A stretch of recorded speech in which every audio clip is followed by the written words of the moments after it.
नमस्कार दोस्तों, कोरोना काल में बिना लिखित परीक्षा के कॉलेजों और यूनिवर्सिटियों के छात्रों को प्रमोट करने के मामले में लगातार आप और हम मिलकर लड़ाई लड़ रहे हैं और मैं आप सभी को बताना चाहूंगा कि आज इस मामले पर एक हरियाणा के छात्रों को एक राहत भरी खबर माननीय उच्च न्यायालय ने दी है।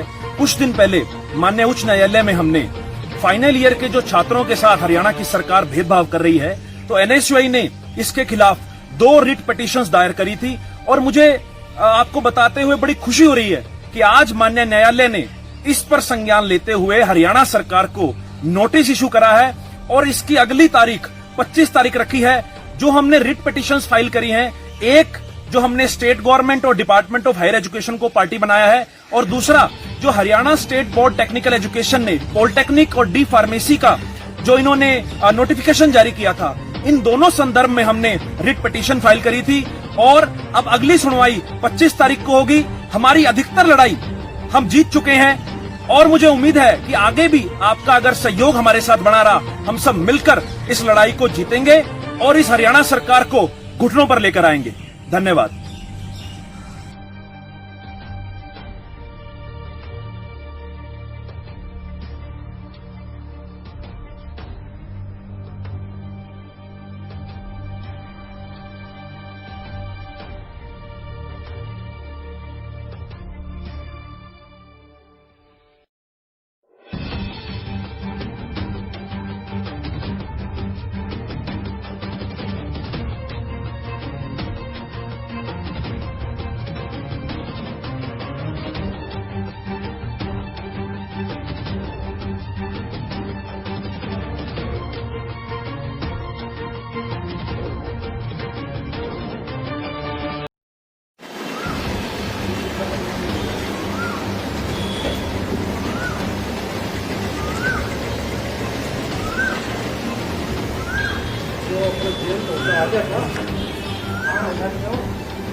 उन्नीस परिवार पूरे हरियाणा प्रदेश के ये पीटीआई टीचर्स के साथ जिस प्रकार से इस सरकार ने अन्याय किया है उसमें इनको सपोर्ट करने आया हूँ और अपने आखिरी जब तक मेरे शरीर में खून का कतरा दौड़ रहा है आखिरी दम तक इनके साथ खड़ा रहूंगा क्योंकि ये अन्याय है, क्योंकि इनकी क्वालिफिकेशन में और इनके उसमें कोई कमी नहीं है। अगर कोई गलती की है तो उस चयन कमीशन ने की है, एसएस बोर्ड ने की है, स्टाफ सिलेक्शन कमीशन ने की है, तो सजा उनको मिलनी चाहिए जो उसके चेयरमैन थे या मेंबर्स थे या वो सेक्रेटरी थे। उसके उस सरकार के खिलाफ होना चाहिए जिस टाइम की मौजूदा सरकार थी। इन बेचारों का क्या कसूर? आज जिस प्रकार से पिछले दिनों का चौधरी ओम प्रकाश चौटाला जी का उनके ऊपर केस चला, लेकिन जिस एम्प्लॉय के लिए केस चला उन एम्प्लॉयज की नौकरी पे किसी प्रकार की कोई आंच नहीं आई। वो अपनी नौकरी कर रहे, प्रमोशन ले रहे, पूरी तरह सरकार में बैठे। तो इनके साथ ये भेदभाव क्यों हुआ? उसकी एक ही वजह है, सरकार की मंशा ठीक नहीं थी। सरकार ने इनके केस की पैरवी प्रॉपर नहीं की और ये सब मिली भगत करके वो तलवार इन गरीबों को, आज ये लाचार हैं। बहुत सारे भाई बहन ऐसे पहले दूसरे डिपार्टमेंटों में नौकरी करते थे, उसको छोड़ गया, पीटीआई में सिलेक्शन हो गया और आज इतने सालों के बाद इनको घर भेजने का काम इस तानाशाह सरकार ने किया है, माननीय कोर्ट का बहाना लेकर। मैं पूछना चाहता हूं मुख्यमंत्री जी, आपके पास अपनी शक्तियां हैं, उस शक्तियों का प्रयोग करके आप इनको नौकरी पर रख सकते हैं, लेकिन आपकी मंशा ही नहीं। आप इस देश और प्रदेश में इस टाइप का माहौल बनाना चाहते हो कि यहाँ बेरोजगारी और युवा इतने भयंकर रूप से भटक जाएं और आपराधिक मामलों में चले जाएं कि उनके माता पिता इनके दरवाजे पे भीख मांगे और गिड़गिड़ाएं और ये उन पे जो है ना जीने की रहम दें और अपना सरकार राजा बनकर ये सरकार चलाएं। लेकिन अब ऐसा नहीं होने देंगे, अपने इस हरियाणा प्रदेश को बर्बाद नहीं होने देंगे, युवाओं के साथ खिलवाड़ नहीं होने देंगे।